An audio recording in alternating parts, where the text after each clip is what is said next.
Welcome to HVAC Success Secrets Revealed, a show where we interview industry leaders and disruptors, revealing the success secrets to create and unleash the ultimate HVAC business. Now your hosts, Thaddeus and Evan.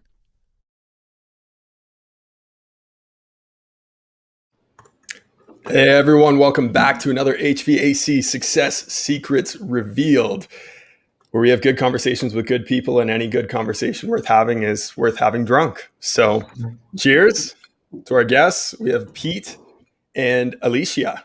Alicia.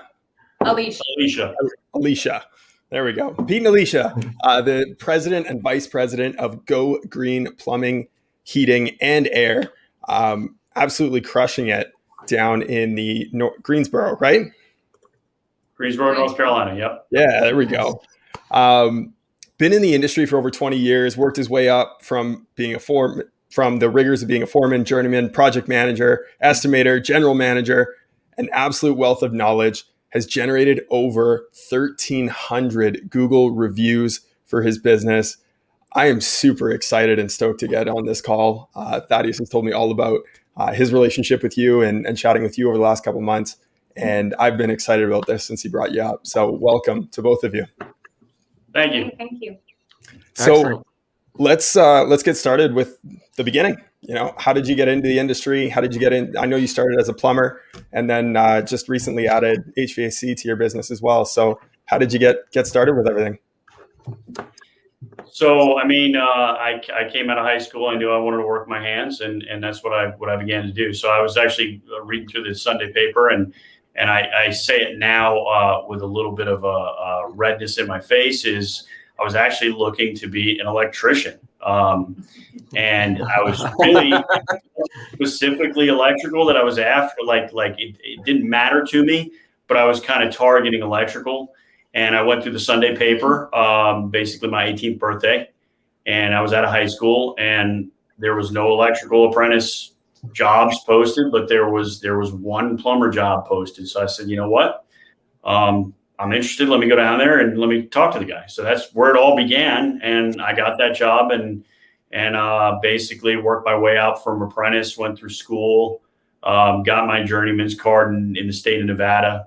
And then basically got promoted to a project manager, left there, migrated across to the East Coast of the country, and ended up going into commercial plumbing, and did that for quite a few years, and decided that I had learned all that. Moved on to another company. There was an ad in the paper for estimator.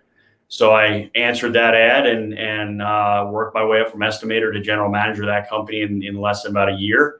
And after about 6 years of doing that, I decided that it was time. I knew enough about business to be dangerous, and that's that was about 6 years ago to date that I decided I was going to go out on my own.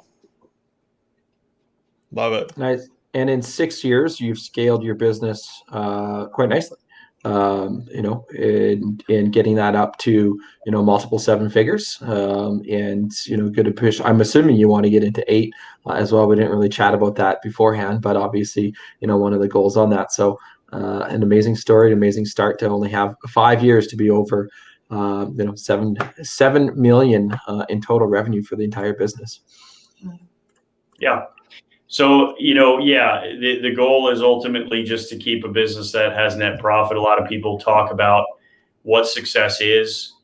Success isn't the number of trucks that we have. Success really isn't revenue either. Mm-hmm. Success is running a good net profit and having a healthy business that can have the money in the bank to be able to spend on more growth, more training, benefits for your people, things like that. If you don't have net, it doesn't matter how many trucks you're running. It doesn't matter how much revenue you're rolling and all that. So that's really, the net is the most important thing for any business owner to be looking at.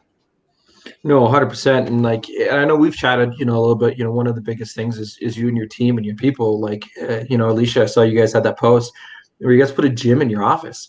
And workout stuff in your office, right? That's just some next level stuff that you've went above and beyond there to be able to do that. I do want to circle back to the net profit, but I want to ask this question to start, because this is the first time that we've had a couple on our show together. And I used to share an office with my wife, and we're completely different industries, completely different. And she used to sit behind me. She's moved to a different part of the house now, so I don't actually share the office. So there's a little bit of nuances there. I mean, I talk loud, so she had to put up with that. But working together is a completely different game, and we see it a lot in the HVAC and plumbing industries. And we're going to just say HVAC. I mean, and obviously that you guys do plumbing, heating, and air. A lot of guys either do HVAC, they get into plumbing, or they do plumbing and they get into HVAC. And in your guys' case, you started with plumbing, you got into HVAC. We'll talk about some numbers there. But working in a business together and growing a business together takes a very dedicated, balance with that. So for those that are like, I'm in business with my brother or my family member, husband, wife, whatever. What are some tips that you guys have in terms of working together as a couple to be able to make it successful, both on a business, but also when you go home at night? I'll speak first, and I think we both have different points of view on how this works. And then I'll let Alicia chime in, but I think alignment is extremely important. Choosing a business partner just because they're a family member is not a great idea. Mm-hmm. It depends on where the alignment is. Any business partner, they both need to be aligned. And then on top of it, roles need to be clearly defined. And expectations, how much work are we putting in? Who are we in charge of? If we don't do a full work week, where does that get made up? Salaries, do we have set salaries, and what are those salaries? And before you ever start the business and get into business with each other, you have to make sure that whoever you're dealing with is aligned with you. You can't have a workaholic working with someone that values, 20-hour work weeks. It's just not going to work. So that's kind of is alignment, and just making sure everybody's on the same page, and that the expectations of what each party expects are clearly defined before you even start getting into business. Absolutely. I mean, I would say the same thing. You have to completely be aligned, because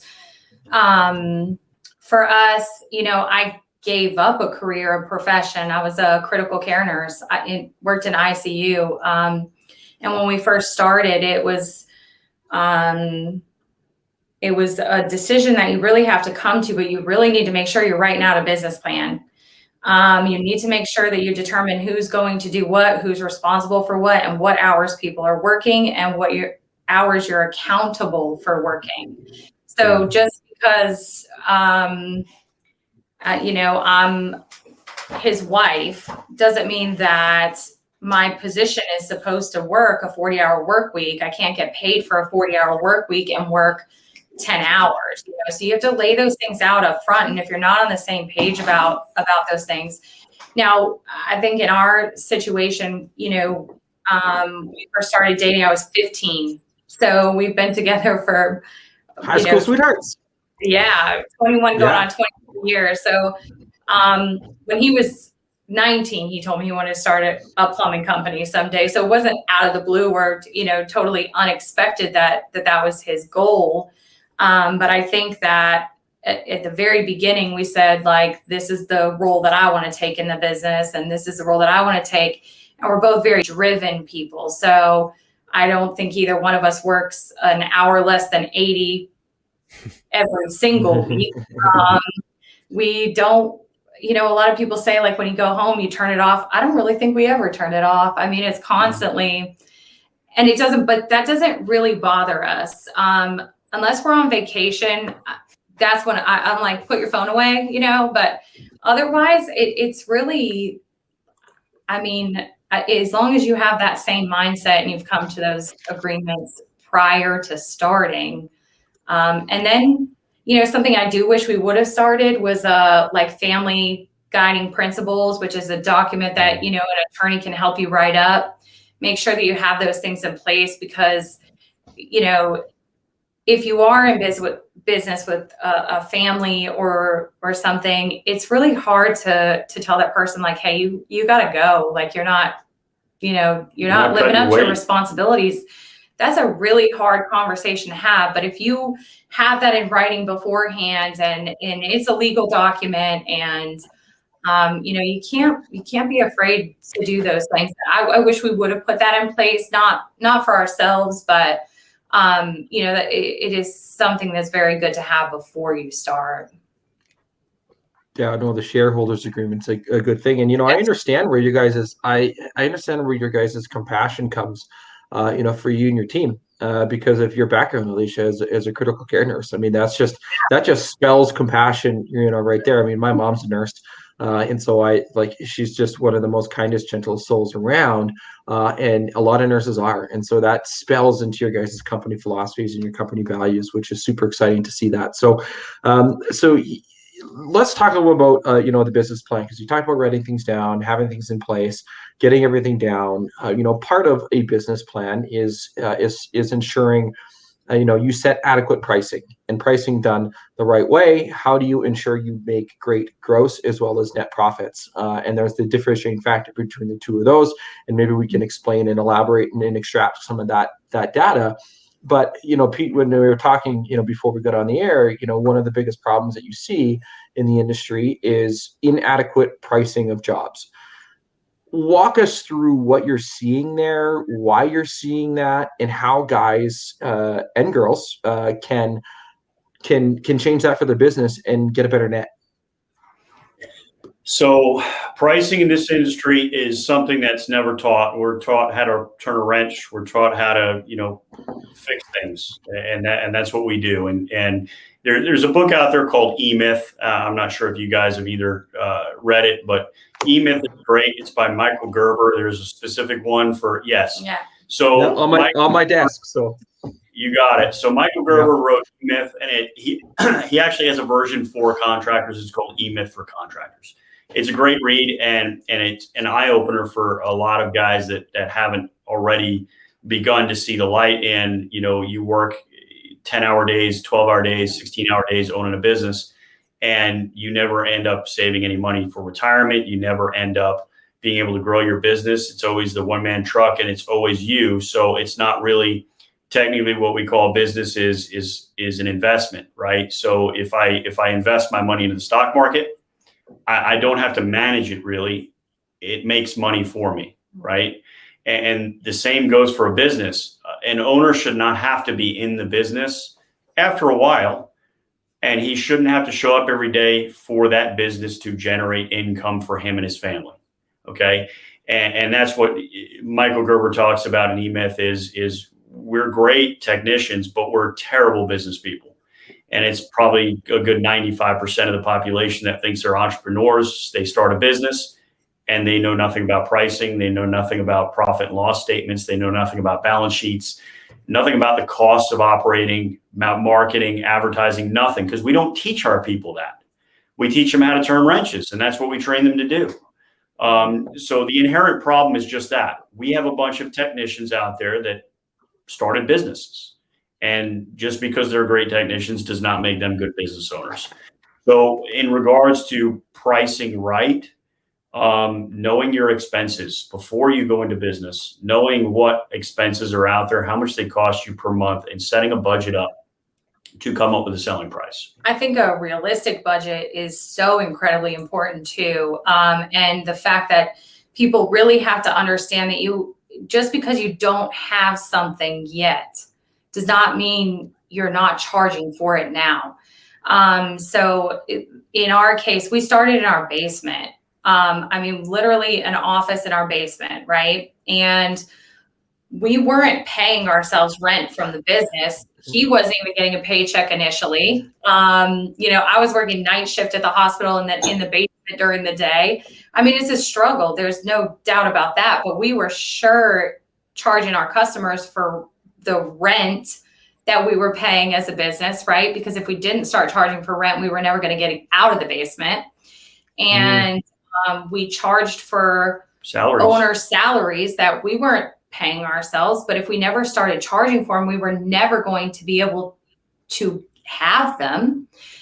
So when people tell us we have like a mini seizure, people tell us, well, I have no overhead.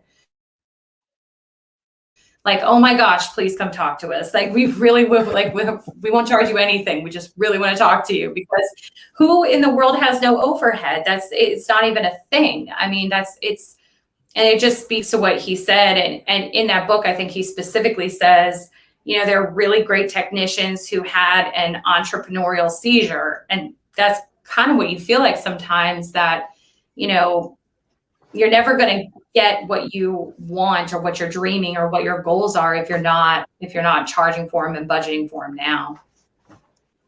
No, 100%. And like, I like that when you know, overhead, is what I wrote down in my notes. Like, I know Pete, right? So I know that you had the video in one of the Facebook groups that you started, businesses of plumbing and HVAC.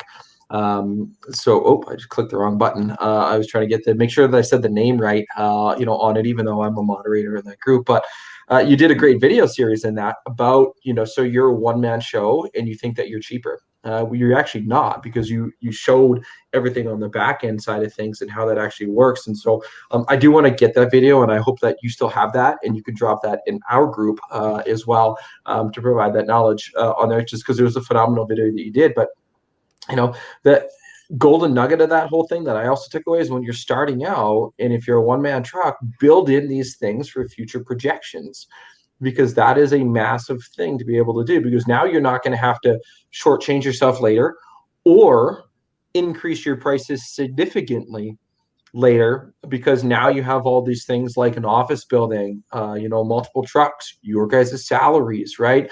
So that's a phenomenal thing that, light bulb went over, on my head too. Like, I would have never thought about that. But you guys did, and that's why you're having the success that you're having now. So, which is a key thing. So, on that, when it comes to the budget, setting that realistic budget, what are some things that a person can look for, in a budget, and what are some good, and not say numbers, because each area is a little different and has its own little nuances, but marketing budget. Well, how much should you actually put towards your marketing? Rent, how much should you actually put towards your rent? Salary, how much should you actually put towards your salary, in terms of like a percentage or rough numbers? And they don't have to be just those three things. I mean, if you think of some other things, cool. Obviously, I want to circle that to marketing at the end of the conversation, on the budget. But what are some key metrics that somebody should look for when they set that up? So, yeah, and budget wise, there are a number of things that any business owner should be doing. So the biggest thing is that I think a lot of business owners, they look at a business, and my first question when I mentor people, what's the most important budget item or expense that a business has? And that is, plain and simply, the owner's salary. Because if there is no owner, then there is no business, right? There's no one to steer the ship. And if that owner is having problems paying his mortgage, feeding his kids, his family, anything like that, he cannot concentrate on growing his business. So first and foremost, most important expense is setting an owner's salary and charging for an owner's salary. I run across 100,000 people that I mentor, and they talk about, these business owners, and they say, well, I'm not paying myself. I live off what's left over at the end of the month. Well, if they're myself out of profit. Yeah, if you're paying yourself out of profit, number one, would you go to work for anybody that said, hey, if we make a profit this month, we're gonna pay you, and if we don't, then you don't get anything? Nobody in their right mind would do that. And why is it that these guys are quitting jobs that are paying them weekly, monthly, whatever? They're quitting these jobs to go work for themselves, where they don't have any guaranteed money income, and that is crazy to me. And second to that is, when we try and figure out what an owner should make, I always ask the question, that's going to be different in every area. I mean, San Francisco, for instance, is the most expensive place you can live in the United States. And do I have the same set salary that an owner needs there? No. I'm going to make a different wage as a plumber in that area of the country. New York, same thing. Florida, much different. So regional is really dependent. And we get a lot of these guys on a lot of these Facebook groups, and they're asking other people across the United States what they're charging to install a water heater, or they're charging to install a new TXV valve on an HVAC unit. It's irrelevant. It's irrelevant because these people have different costs of living. They run their businesses differently. They have different retirement packages, different medical packages, different building rent. What do their trucks look like? What kind of tooling do they provide for their people? The costs are just all over the place. It's kind of like, why doesn't Kia charge the same amount as a Mercedes, right? Well, why do these two different car companies have different prices they all have tires, right? They all get you from point A to point B. So what I typically tell people is, what could you make working for somebody else?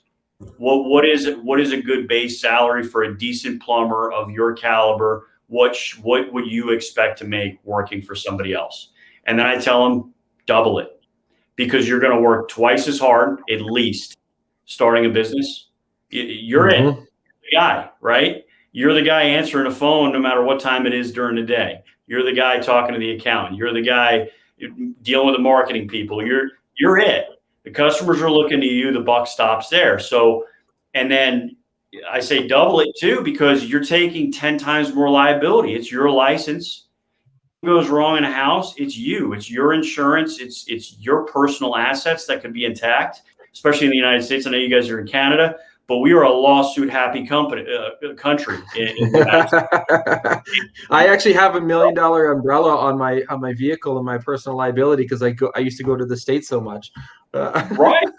I mean, we're lawsuit-happy here. So you flood someone's house, or you burn it down, or God forbid you hurt somebody with the work, and we all make mistakes. We're humans. God forbid something like that happens. How much is it worth to you? Is it worth making half as much as you would make for the guy that's taking all the liability, and you've got no worries? You get to go home at the end of the day at 5 o'clock. Is it really worth half as much? I say at least double.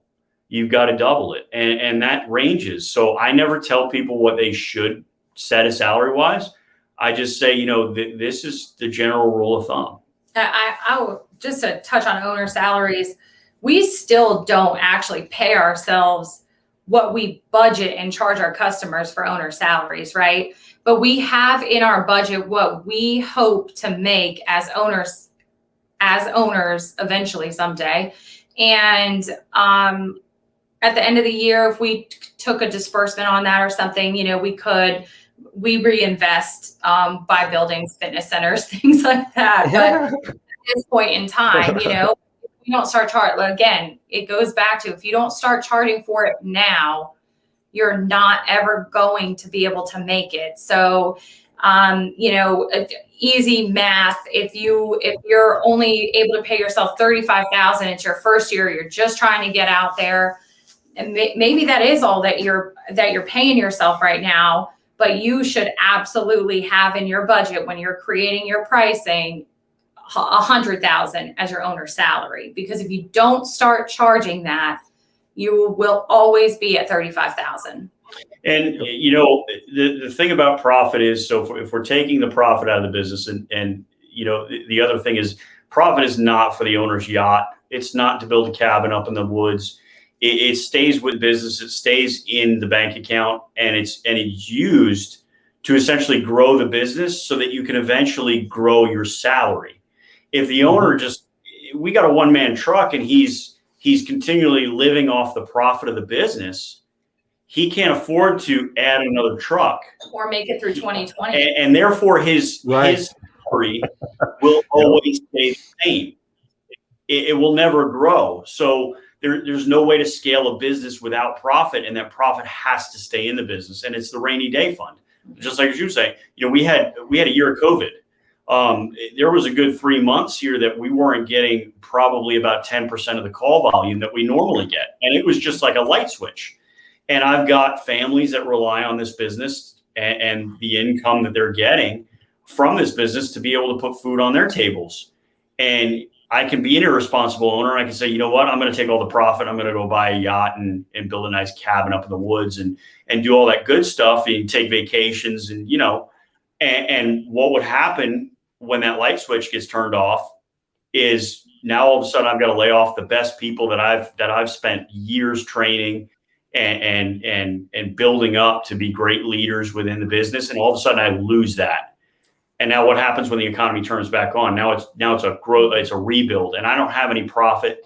So where do we go from there, kind of thing? I think what you originally asked, what are the key things that you need to focus on? And I think we try to guide when we do that one-man truck exercise. We have a big group we're doing it with, like 10 new hires that we have on Monday, but we call it the big five, right? So we focus on labor, what's involved with labor. So we think about everything involved with labor.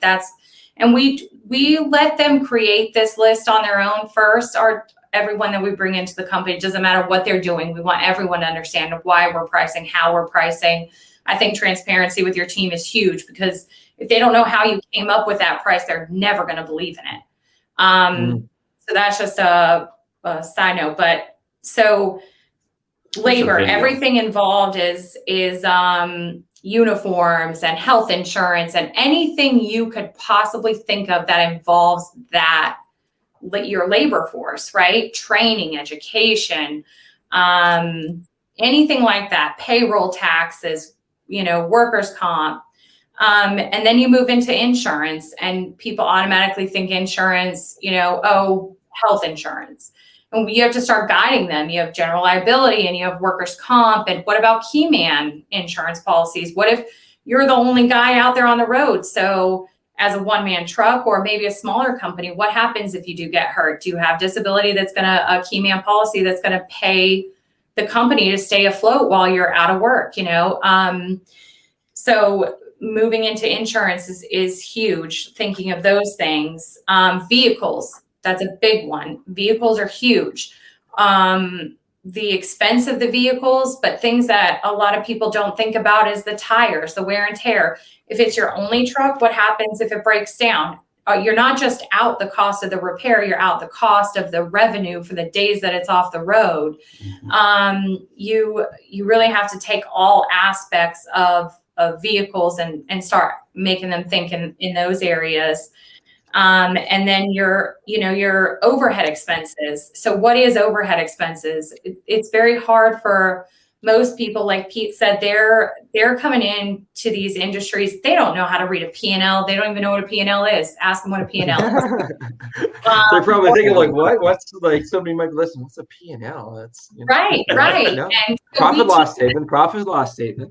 Yeah. Exactly. And we actually hand it out during this training. We don't care if everybody sees every single expense on our P&L. They can look at our salaries. We're not ashamed. We're not, taking advantage of the business.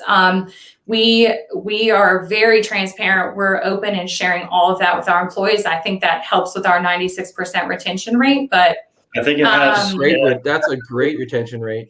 It's massive. The transparency is massive within your company. Huge. I think that I'm sorry, go ahead. No, keep going. I think the transparency is one of the biggest factors in this particular industry.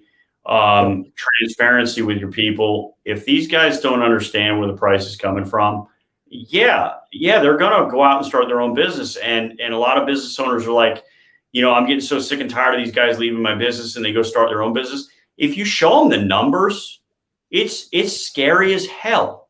It's scary as hell. If you know the numbers behind what it takes to run a business, which people think they know, but they have no idea. They just think about their wage and what goes into them going out to a job. But, the problem is that you got business owners out there and they're not teaching their people. They're not being transparent with them. And then they wonder why these guys are leaving to go start businesses. Well, you've got them out there charging X amount of dollars, which probably isn't enough, right? And they think, oh, this guy's paying me $30 an hour, but I'm out there charging X amount of dollars per hour. I can make some great money going out there on my own and doing it my own. Oh, we'll show the bar P&L. I'm happy to show you my P&L. I mean, every technician that's sitting at that table, I'll show you the P&L. I mean, they can easily see that, the position we're in, most of them are doing better than we are as techs out there, So that's okay. They have way less headaches too, right? Yep. So I think that being transparent is huge, but trying to guide them when we're doing these exercises into those big five categories: our labor, our overhead expenses, vehicles, and marketing is huge. So yes, that was gonna be my next question was marketing. Yeah, so and we'll circle into that. I do want to mention with one person that one of Jason Julian. Transparency is vital. I don't know if you two know each other, but a lot of what you guys are talking about is very similar. You guys should connect and have a conversation to be able to bounce some ideas off, because what you guys do is phenomenal. The one thing I really wanted to quickly mention is profit first before we get into the marketing budget. Profit first is something that a lot of people don't realize. It was actually one of the catalysts in the shift in our business as well, because we were like, okay, what did we like? Here's how much we brought in. Here's how much we earned. Okay, well, I guess that's what we're going to pay ourselves. We're like, no, let's actually build in our profit first. So now whenever, if we make $1,000, we're going to pay ourselves our X percentage of what we've dedicated to ourselves. And obviously, whatever you earn on that, it goes up and up and up. But that's the thing. You can also scale that back as the more income and the more revenue that you have, on that. But it's a key thing. And I don't really don't need to, I want to get into the marketing side of things, because that's our bread and butter. But look up profit first. If you're sitting here thinking, like, that makes sense, cool, I need to know more about it, Google it, look it up, research it, send us a message, send Pete a message, send Alicia a message, and ask about that question, because it is such a vital piece that a lot of businesses don't hit on. So totally. Now that we've had that little recess. Okay. Hey, one other quick thing that I wanted to touch on too. I love this tip. It was from Tersh when we had him on our show, Tersh Blissett. And you echoed the same sentiment, where you're showing the P&L to a potential technician that might leave or is thinking of starting their own business. Bring them into the office and say, this is what it takes to start a business. I want to show you exactly how to do it so you can be successful. And more often than not, they're going to turn their head the other way and say, I don't want that. No, that's not what I'm in for. But even that, if they do go start their own business, wish them well. Hey, I'm here for you, What I say is another cheerleader in the field. 100%. Well, help. You have a healthy competitor. Yeah, you should be bringing our industry up. You shouldn't be looking at these guys as, I'm not going to help them, I want them to fail. They're going to fail for a long time. Failure in this industry, especially a one-man truck operation, they can fail for 10, 15, 20 years. And they don't even realize their failure, because it's really hard to see the forest from the trees, right? So, one-man truck and maybe, and I talk about one-man trucks, I can tell you there are successful one-man operations out there. Absolutely. And they do very well, and they're great guys. So I just want to take a step back here and just say that there are great one-man operations out there. And if that's your goal, that's a fantastic goal. However, 100%. your business will still be planning for growth. As long as you don't say you have no overhead. Right. And growth is not specifically more trucks. Growth can be anything from more education, more training, better clientele, better marketing. Growth is retirement fund growth right there, so no matter what, your business should always be planning for growth. And I'm not just talking about more technicians, more employees, there's other factors that go into growth. And that's, I think, the biggest thing. Now, that being said, we as business owners should be helping our direct competitors understand pricing. Who does it hurt?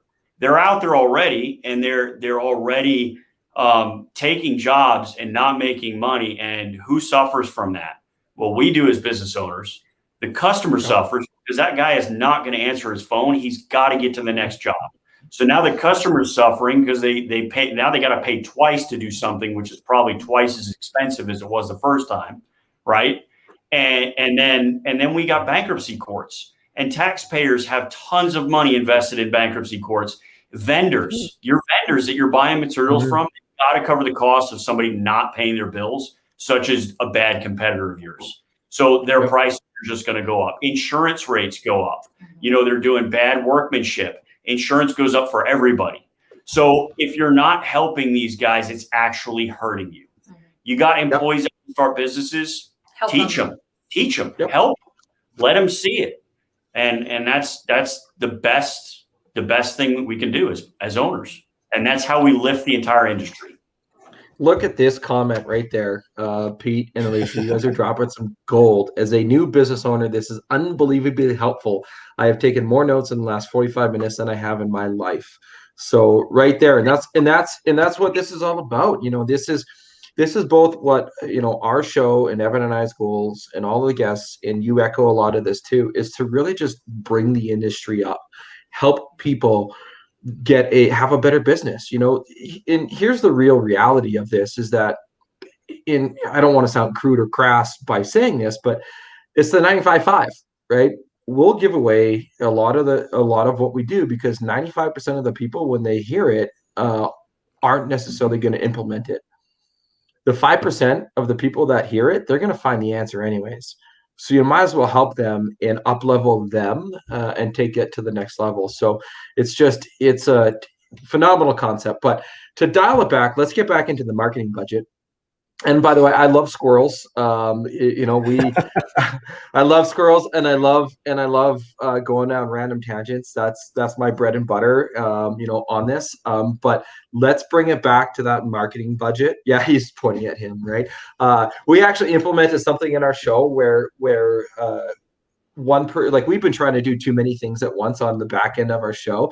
So that's why I've actually taken the lead in this particular show, just the issue of transparency. So Evan's in the background taking some stuff, taking some notes. We're in the process of getting more people on whiskey with it, sipping on whiskey. But now as we're here and we're present, right?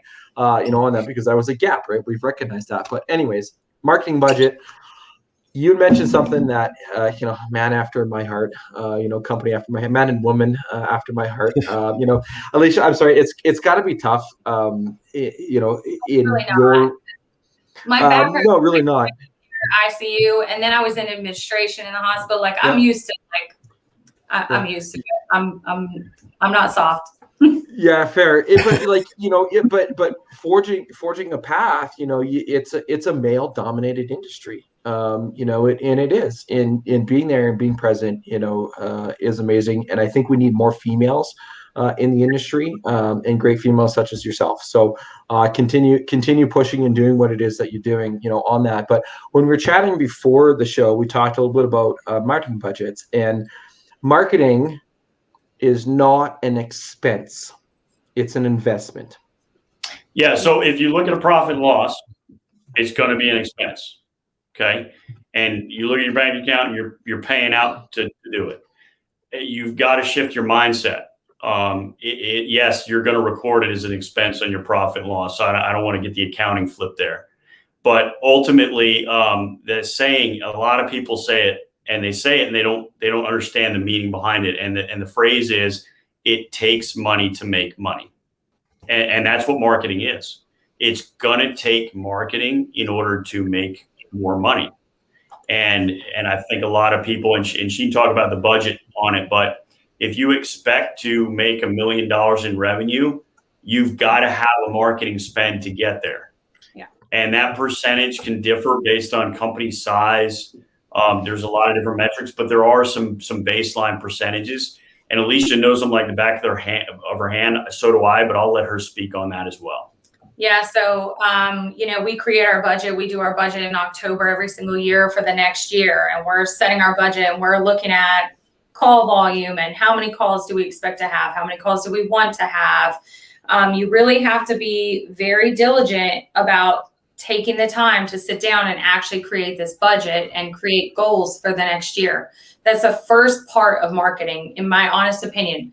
Until you go through and you actually figure out how many calls do I want to generate? Look at my past years. If you're a new business starting out, what are your expenses this year? Break down what you expect your average ticket to be, and how many calls per day are you going to have to run to hit that revenue number to pay the budget that you just created, right? And so you need a break-even point. Exactly. What's that? I just said you need a break-even point. That's all.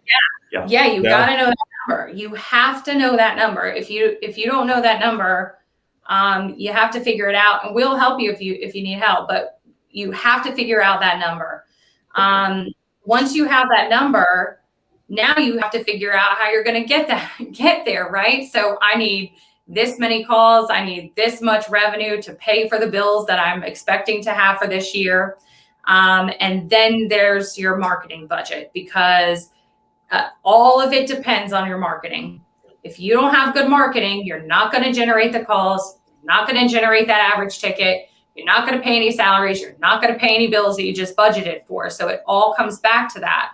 And if you guys in marketing, you know, you always ask customers, so what are you looking for? How many calls do you need? How many calls are you wanting to run? How many calls are you trying to get? What's your average ticket? What are you trying? You know, you have to have those numbers first.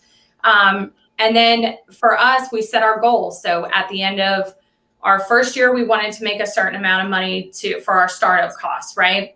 So a healthy marketing budget for a first year company really cannot be less than 10%. Not what you have in the bank right now, but 10% of what you need to make at the end of the year. So if you said, I need to make $500,000 this year to pay for all of my marketing expenses, you have 10% of what you need at the end of that year. $50,000. So $50,000. Yeah, I'm glad you clarified that. 500,000 is total revenue. That's sales, right? That's not net. That's not gross. That's sales. It's not net profit. It's nothing. It's what I want in revenue at the end of this year. Now, as you grow, you know, maybe the next year you want to make $3 million the next year. You created your numbers. This is your budget. This is your plan. This is what you're going to do. Then you need to spend 10 to 12% in marketing. And not of what you made this year. So we don't say like in 2020, we made $7.3 million. So next year we're going to spend 10%, $730,000. No, we say next year we want to make 10 million. So we need to spend at least 10% of 10 million, not the 7.3 that we just made. Right. You're never going to get to that 10 million if you don't spend 10% of that 10 million you're hoping to make. And 10% is just, you know, that can really depend. So, you know, if you've got a one-man truck and he's going to do $350,000 his first year in revenue, or $450,000 in revenue, and he spends 10% of that, it might not be enough. Because what these guys have to understand is you have to break into the market. So, you know, first year plumber, he might have to spend something more like 15 to 20%. We did just to be able to break into the market, because you're competing with companies that are doing $10-20 million a year. Their marketing spend is basically just smothering yours. And at some point you've got to break through that to get those customers to leave those competitors. And then you've got new homeowners that are coming into the market and they don't know who to choose. They're not loyal to any company. You've got a lot of millennials buying houses now. I think I read an article recently that within the next 3 years, millennials will be the majority of our consumers in the plumbing, heating, and air conditioning industry. These are people that are first-time home buyers. They don't have any loyalty to any particular service or brand, but I can tell you that digital marketing is huge to that generation. And if you're online, you don't have a presence, you know, you're not going to get these people. And you're never going to hit that number that you need to hit at the end of this year to pay your bills. So the percentages can be very relative and they can swing different ways. But the general rule of thumb that we pretty much tell is 10%. Is 10% of your revenue should be spent on marketing. And stop looking at it as it's costing you money, because it should be built into your selling price, and you should be charging your customers for your marketing just as every other company does in the United States. Once you've created your whole budget for the year and you come up with that number that you need at the end of the year, then now you can plug in your marketing budget. Now you can say, okay, now this is how much we can spend in marketing, but you cannot create your marketing budget until you've done that. And I think that the biggest thing with marketing is people have a really hard time with, I think branding is huge. People have a hard time with branding. Like, oh my gosh, it's so expensive to brand. Like, and it really is, right? I mean, it is very expensive. Branding is very expensive. But if people don't recognize your name when they see you on Google AdWords pop up. They skip right past your ad, right past it. They're like, oh, I never heard of that. They keep going. If they don't recognize your name, they're not going to search for you on Google. They're not you're not going to be in the forefront of their mind if they've never heard you. So branding is huge. And I don't think people spend enough money on branding a lot in the beginning, especially. Or they spend it in the wrong areas. That's one of the biggest problems that we see, is that they're inefficiently spending on branding. Yes. When you look at cost per thousand on a newspaper, you're usually spending like $20 to $30 per thousand viewers, versus on Facebook, you're spending about 25 cents. Yes. Right. So your paid traffic on a tool like Facebook or Instagram is going to go way further. And it doesn't have to be, hey, get your next AC for $19.99. Like, that's not what it's about. It's pushing out, building your brand. It has to be on a TV commercial. It doesn't always have to be call to action. Yeah, it doesn't always have to be call to action. I think building the relationships, the professionalism. You can post funny things. You should try to connect with people, but you also have to really have a professionalism there, right? It can't be just all memes and Although I do like a good GIF. Everyone GIF is it like GIF or GIF? I don't know. I always call it. Some depending on the day. Yeah, and let's stop right there real quick. Let's just stop. Posting funny pictures of the plumber with the butt crack and the plunger. Don't do it, guys. Just don't do it. You're bringing this perception on to yourself of how plumbers are dirty, sweaty, ugly dudes. I'm a plumber. I don't have the butt crack showing. Just stop with those memes already. Yeah. But what's funny is like there's so many plumbing images out there of like the guy with the wrench and the overalls, right? It's just like okay, like stop, do something unique, with that. So on that, your guys' brand is unique. I do want to get to the Google reviews, and so I am mindful of the time because 1,300 Google reviews. You and I've had a conversation on that. But it wouldn't be a show without the random question generator. Of course, we have to do the random question generator. So let me just find where it's at. I think Evan, you might have deleted it. I didn't. From here. So, oh, there it is. It was hidden. So the random question generator. What life-altering things should every human ideally get to experience at least once in their lives? So let me repeat that. So I'll buy you some time. What life-altering things should every human ideally get to experience at least once in their lives? Love. That's really simple. Well, listen, I mean, it's a good one, I guess. That's a great one. Life altering, stepping out of their comfort zone. Both phenomenal answers. So, Alicia, have you experienced love?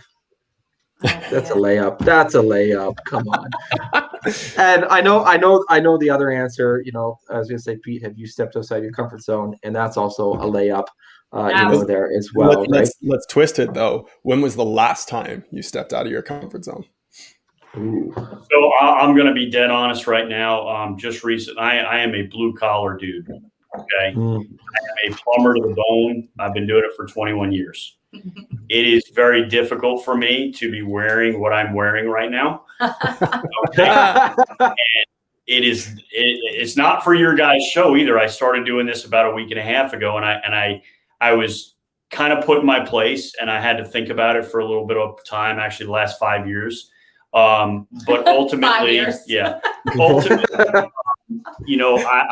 don't enjoy, or I didn't. I do now. I understand the need for it. But if you're showing up like a bum in your business as a business owner every day, expect your people to do the same thing. You can't expect them to show up professionally to someone's house. And ultimately, yes, this is not my comfort zone right now. I am becoming comfortable with it. But yes, this is the last time I stepped out of my comfort. Would you agree with that? Yeah, and this is huge. So he's like a jeans, t-shirt, hat every single day. Yeah. And kind of what I got on right now. So we we preach, like we were trying to revolutionize the perception of the trades to our customers, right? So we preach like you show up at the door, we're like white glove service, you are clean, you're organized, professional. And so one of our technicians had come in and his shirt was like untucked and he definitely needed to shave. Like he has a beard, great, but he needed to clean up a little bit and there's a difference between a nice trim beard versus one that's really out of control. Good. So Pete called him out on it and he said, what did he say to you? He said, "How about you?" Yeah. And that was the moment. That's well, shit. He's right. Don't say that. Well, they said they. It's okay. You can say shit. You can say shit. You can say shit. You can say fuck. It's all good. Right. I'm surprised it took us to 50 minutes to swear because I don't think I swore until now. Yeah. My mom and wife would be proud. Be genuine. That's exactly the flag that went off in my head was that word, and it was like, you know what? He's right. And I told him he was right then and there. And I said, you know what? You're absolutely right. It starts from the top down. And it starts from the top down. I've been begging him for 5 years. My remarks never made it anywhere. I will say though that when you get a nice fitting dress shirt and like I don't know if you're doing jeans with the dress shirt, that's 100% fine in my books. But if you do like the full suit, you don't need the tie. When you get like a nice fitted dress shirt or nice fitted dress pants or nice fitted suit jacket, man, is it comfy? Yes. I must say, absolutely comfy. I mean, I used to wear a suit for years upon years upon years. I mean, I still like dressing up. I still like wearing it, and it's when you get it, it is absolutely comfy. So let's shift gears on this. I do want to get into the Google reviews. 1,300 Google reviews, average of 4.9 stars on Google, which to get that many reviews with that high of a rating, I mean, I'd love to see 5 stars, but we all know, I mean, hey, you know what? If you get the odd bad one, you're human, right? That's just part of business. You're always going to get that. So walk us through the gamification that you've had of Google reviews with your team in order to be able to get that many Google reviews with your clients. You can. So it starts like in their onboarding. We are a different kind of company. And like I said, we're trying to revolutionize the industry, right? We want to change the perception of people out there of what to expect when a service professional comes to their house. Our technicians are experts, they're professionals. They should view themselves as such. They spend a lot of years to get these licenses and, they're not giving themselves enough credit. So we teach, train everything a different way. We use floor protection, we use shoe covers. I think that's like the basics. That is what everybody is trying to do today, right? Of course you're wearing shoe covers. If you don't wear shoe covers, that's like old times. Like that's, everybody's doing that now. So what else do you do to set yourself apart? You have to really build connections with your customers. Our technicians turn water heater boxes into playhouses for the children in the house. Okay. What? They put sports on the couches for the kids when they're there. We send out junior plumbing certificates to the kids. One of our technicians makes toilet paper origami. So he goes into origami out of toilet paper. Hey, customers love it. And customers love to take pictures of it and post it. And, do you tell them, or do they just walk in to take it to go to the washroom? I was gonna say take a shit. I just kind of did take a shit. I did say that, but anyways, do they build it, just leave it on the toilet for them to find? Well, if we're in the bathroom, I mean, they're not going to go rummaging through somebody's house to get to the toilet paper. Right. I just assume plumbing. You might be in there. You might be doing something, plumbing related in the bathroom. Just leave a nice little origami swan on there. Sorry. Anyways, I kind of went on a squirrel there. Services though that you provide to your customers, those value-added services that you provide to your customers, because you could go through and read our reviews, and the moms posting, they don't even say one thing about the plumbing. They say, this is the best company I've ever had out here. My kids were all over the place. They were sitting there reading the instruction manual on something. And so they read it to my kids and explained to them everything that they were doing. They don't even mention the plumbing. They mention the experience. And I think that that's what sets you apart is experience. And- but Pete could talk more about. In regards to 5-star reviews and reviews in general, it has to be part of your core culture in your business. You know, you know, what are you going out to do? I mean, yeah, people expect their plumbing to be fixed right, but what makes it a memorable experience? Or their HVAC, yeah, whatever. What makes it a memorable experience for that customer? And then we have to incentivize our people to. Are you incentivizing your people to get the job done fast? Are you incentivizing your people to get the job done profitably? Okay, right. You should also be incentivizing them to walk away with happy customers. Absolutely. And those incentives are in great reviews. And you shouldn't be telling your people, hey, you should be asking your customers for a 5-star review, because that's unethical. Number one, you know, you don't try and entice people to leaving you a wrong review. And yeah, we do get a couple 1-star reviews here and there. It happens. It's going to happen. The best way you can combat those as a business owner is to get more great reviews. That's the only way to do it, because you're never going to get some of these people to remove the 1-star review. There's always going to be that jerk that you give a block of gold to, and they complain about how heavy it is. Right. So there's nothing you can do about those people, and they're very few and far between. I would say 99% of customers are great people. And they want to reciprocate the fact that you took care of them. And it's incentivizing your people to get 5-star reviews. Happy customers. Let's walk through a little bit. First off, I two things. You said, and correct me if I'm wrong, every single bad review, your business will lose a minimum of 7 potential customers. Is something along those lines? I know this is going back in our messenger. So for every negative or 1 or 2-star review, have you tracked that somewhere, or has that been anecdotal? How do you find that? So it is just some research stuff that some other businesses have put together over the years. We know that one customer that we're not even talking about reviews, but one customer that's not happy with your service, like really not happy with your service, they're going to tell 7 direct people, at least a minimum of 7. Okay, the one customer that you get that has a really great experience, they might tell 1 or 2 people. So you get one bad review. I mean, the problem with reviews online is that number is probably not even accurate. 7, because that speaks to the world. Every time someone looks up your reviews, what do you guys do? Are you looking for the negative ones, or are you looking for the positive ones? When you go to buy both. Huh? I read a few of the positive ones, and then I'm like, okay, what are the 1-stars? Like these earphones, right? They're new ones, right? I went to 1-stars. Like, what do people have bad problems with them? Right. So you want to see the negative. Not only what are the bad problems, how is the owner responding to the bad problems? Right. Are they blaming? Yeah. Are they blaming the customer, or are they taking ownership on it, saying, here's my cell number, call me, I'd love to have a conversation? Hey, you know what? I'm probably the worst person to respond to bad reviews, because I take it personally in my business, and it's hard. Usually, it's almost like consumers nowadays. They can get on that speakerphone, and they can talk terribly about a business that supports. You know, we support 40 families, and those people rely on more people coming into our business, and these are good people that make mistakes. And the problem with reviews is they're on there forever. And that's where you have to be careful.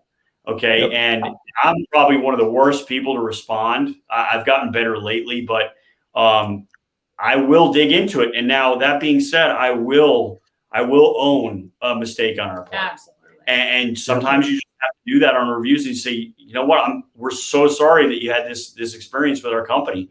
It's terrible that you had this experience. What can we do to make it better? And sometimes people don't give you the opportunity to make things right. And sometimes they do. And I think you'd be surprised. If you're asking how to drive up 5-star reviews for a company, any companies watching, they're like, how do we get our stars up, or how do we get more reviews? Like Pete said, you don't say, hey, can you leave me a 5-star review? But your technicians need to be telling the customers, my goal is to provide you with a 5-star experience. That is our goal. And so but they have to show it throughout the call, and they have to do more than the basic shoe covers now. They have to do extra, they have to build connections with the customers, and they have to show value, bringing trash cans down and whatever the extra things they can do for the customer. But you really have to go over and beyond now. It really isn't just the basic, we wear shoe covers and put on masks. Like that's not gonna get you a 5-star review today. Oh, it definitely won't. So with the reviews, I know that you guys, Pete, you guys have a process, and Alicia, you guys have a process with your guys in terms of, I mean, I want to use the word compensating them for reviews loosely, because there's a lot that can go into that. Obviously, you've got all these systems in place, so I want to caveat that. You just don't hear this next part of this conversation and be like, oh, they pay their techs for every 5-star review that has the text name, and you guys will clean this up. But caveat that there's a lot of checks that have to go in place in order to be able to get that 5-star review. But there's also hindrances for 1-star reviews too for those techs. So walk us through the process that you have with your techs in order to be able to encourage them to get the 5-star reviews. And I guess and again, caveat on this, there's different legal requirements for every area. You have to look at a few different things in terms of labor laws, incentive pay based on productivity, non-discretionary bonus rules, overtime pay must be adjusted, etc. So look into that first. But how does this work for your techs in terms of the compensation to be able to get them, on that, and the gamification behind it? So I'm just going to speak really quickly, and I'm going to ask this question to the audience: is how much is a 5-star review worth to your business? Okay, and how many customers can that pull in to your business? And that's the first question you have to ask as a business owner. And we determined what the worth was, and that's how we started on this path. And Alicia could talk to you about the bonus structure. We don't want to go too much in depth on it, but she'll so speak on it. basically, our 5-star review, the technicians get points. So they get points for every 5-star review. They don't get cash for every 5-star review. Okay. That does help a business because the government does make it a little challenging sometimes for constant bonuses, and your recalculated overtime rates and all that stuff gets kind of crazy and difficult to track and monitor. So ours is, however, it works best for other places, but for us, we do a point system. So you get a certain amount of points for every 5-star review. For us, it's 500 points for every 5-star review. And then we created an incentive thing. So, you're at 10,000 points and you get $200 gas card or Visa gift card. You get to 300,000 points and we'll pay $6,000 for you to take your family to Disney World. So it ranges from very little. Our first reward is literally a $10 gift card if they wanted a $10 gift card. And you get some technicians that want that. Yeah, you do. But we have technicians. I will tell you, the majority of our technicians, they cash, like we had one today cashed in points for Apple AirPods. So, we have that, but we have tools, we have trips, we have iPads, we have laptops, we have, literally one wheel. We have a one wheel. Yeah, on there. and the idea here too is that we allow our technicians to have things added to the store. So basically, if we got a technician that really wants a Klein pool bag, and he says, I'd really like to use my points towards that, we'll add it to the store. Absolutely. And allow him to use his points towards that. You got to figure out your own calculations on what the points are worth, or, maybe you do want to pay him incentive in cash. We didn't take that route. But maybe you do want to do that, and that's okay. It's just, first you need to determine what a 5-star review is worth to your business, knowing that review will always be online. So as you build Google doesn't remove reviews. Now, Yelp is a different story. I hate Oh, don't even get me started. No, fuck Yelp. Yelp Fuck era, Yelp. I was just going to say that right now. the audience, please blacklist Yelp. Do not spend any money with them, and let's put them out of business. Okay. Yelp and fucking Home Advisor. Yelp and Home Advisor. Although, okay, I will caveat Yelp. If you're in California, Yelp, for whatever reason in California, Yelp works. But the second that you stop paying money to Yelp, they delete your reviews. Like, Yes. 174. fucking asinine.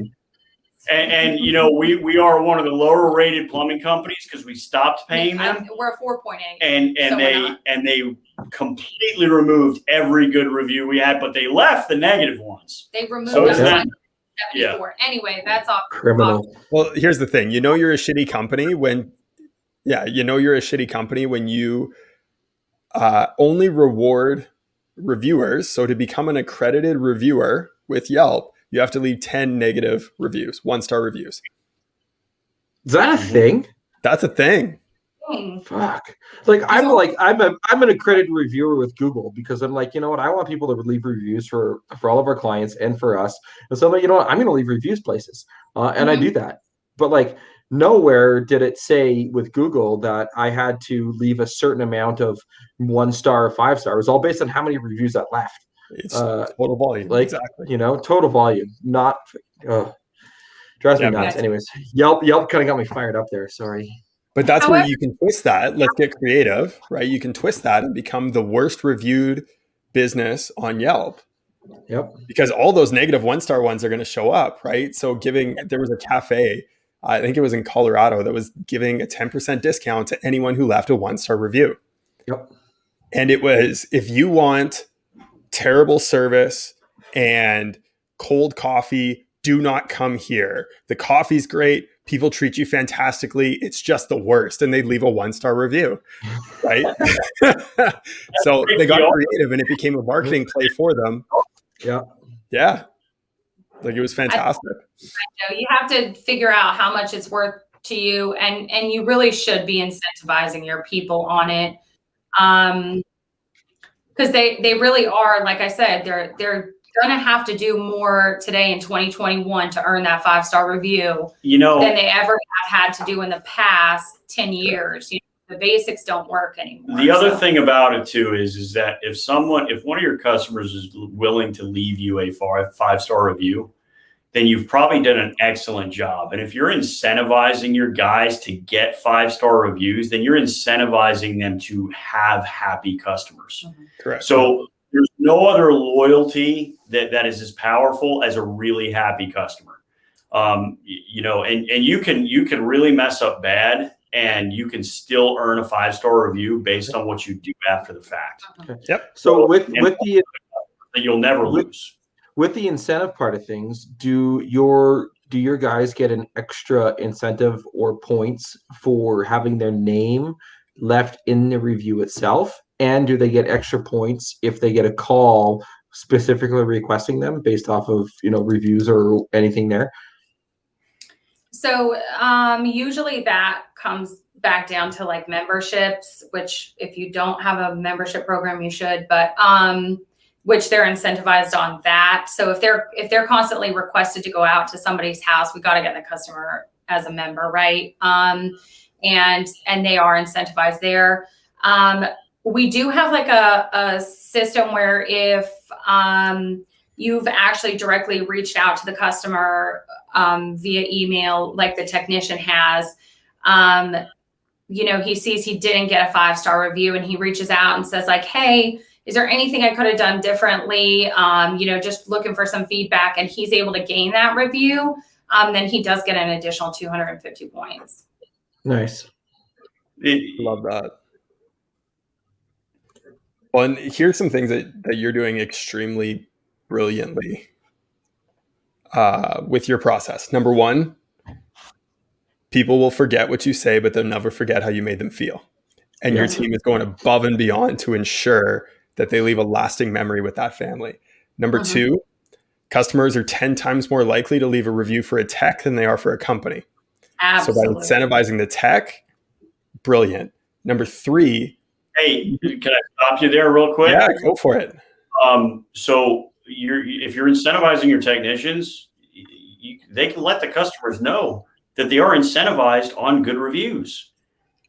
What's wrong with that? People want to reciprocate, right? So, I mean, if a technician takes care of a customer, he'd say, "Hey, I hope you've had a great visit from me today, and I hope I've taken care of all of your issues.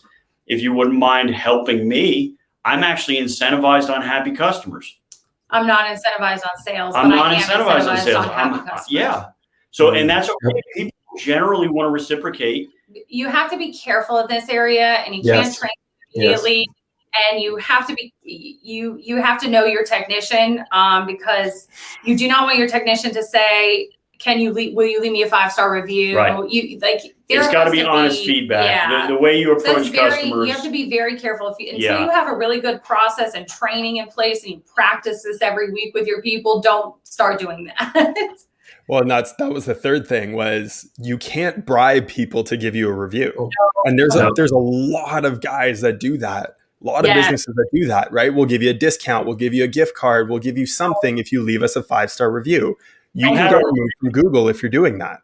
We had a newer tech that came to work for us, and he did just that on almost one of the first calls. And there's probably still a 1-star review out there for us. And we're like, no. Yeah. Right? It's good to happen afterwards. And you try and fix that, because that's not what you're training them to do.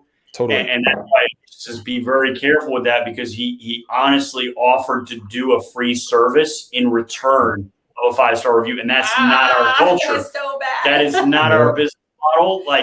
And that can backfire really quickly. And he ended really quick. Well, that's it. You're lucky all they did was leave a 1-star review, because if they actually complain to Google, your entire listing is gone.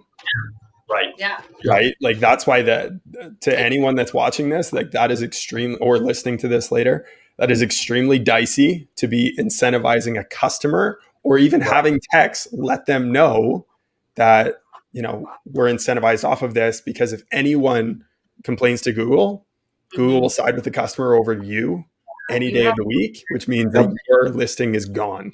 Absolutely. So you have to have your process dialed in with this. And if you have any questions on this, by the way, if you have any questions, reach out to Evan or I. Reach out to Pete or Alicia. Ask the question. I think we've already demonstrated that Pete and Alicia are willing to help out. So on that, I know we're just getting to this part now. GoGreenPlum.com is their website. You can reach them via the contact form there. But also they have a Facebook group. I'm not going to repeat that number. I'm just going to drop it in the Facebook in the notes after. I did check, Pete, by the way. I cannot change this name, but what I'll do after we're done is I'll shoot you a quick video on how to quickly change that. So that way you can actually change it to a name instead of a number. So I see that a lot, on the numbers, on that. So it's a super easy change, but obviously reach out. But you can find the Facebook group by going to Facebook and searching Business of Plumbing and HVAC. The N is an ampersand, so Business of Plumbing ampersand HVAC. And in case you're wondering what the ampersand is, it kind of looks like a figure 8 with the 2 lines that go the opposite direction. That's literally the only way that. I guess the number 7 key. So hit Shift 7 and you'll get that. So last question of the day, because we do want to wrap this up, because we're coming up on above the hour.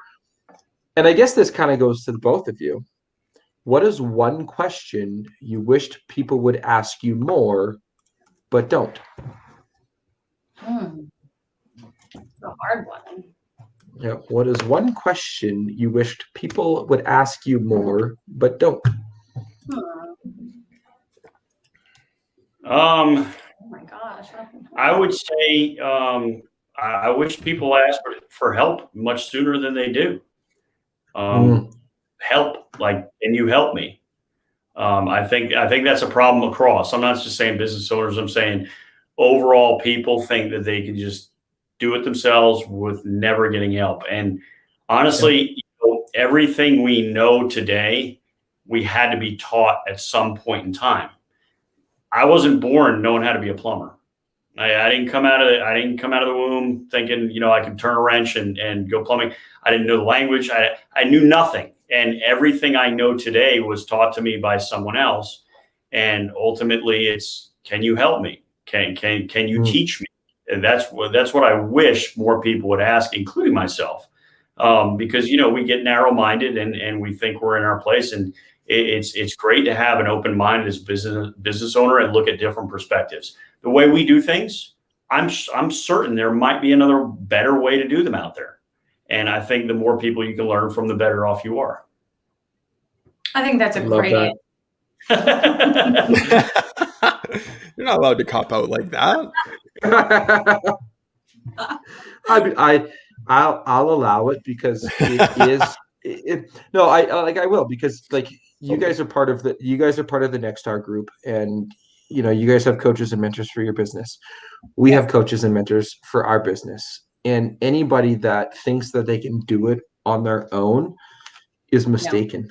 There's like, and there's always going to be the exception. Like you look at some guys and they're like, well, I don't want to be dissuaded by what other people have done in what they do, and I don't want to impart that in my business. Well, that's not what we're saying. Somebody somewhere at some point has been through the exact same situation that you've been, just maybe in a different line of things, and they're gonna be able to help you out. So reach out, ask those questions, swallow your fucking pride, and just ask for help, right? And listen, be willing to listen. Yes. That's another thing, right? People say, but you got to listen. And you know what? Surround yourself with people that are better than you. Yep. And I'm not saying lose your friends that are let me rephrase that. So better than you in the industry, not as a human being. Nobody's better than anybody else as a human being, but better than you in industry, in knowledge, in whatever it is. Surround yourself with those people, and you will come up a level. They're going to build you up. Yeah. Yep. Hard to smell like a rose when you're rolling around a pile of shit. Right. Amen. Yep. Yeah. No, that was bang on. I love that. And to bring it full circle, make sure you're budgeting for continual learning and hiring a coach and a mentor to make sure that you can continue to grow your business. Love that full circle. That is the best way to end this show. Thank you, Pete and Alicia, for taking the time out of your guys' busy day, growing the business. One thing we did not mention, I do want to briefly say this because we went through the whole show without mentioning it. You just launched your HVAC line, year one, 1.2 million on that, looking to double that in 2021. So you launched that in 2020 during the shitstorm of COVID and grew that to $1.2 million and looking to double that this year. So awesome, amazing individuals. As always, thank you so much for taking the time out of your day to chat with us. I do want to get you guys on another episode because I think we just barely scratched the surface of what you guys can bring in terms of the value. So thank you so much. Thank you. Absolutely. Cheers. Anytime. Yeah. See you guys. Right.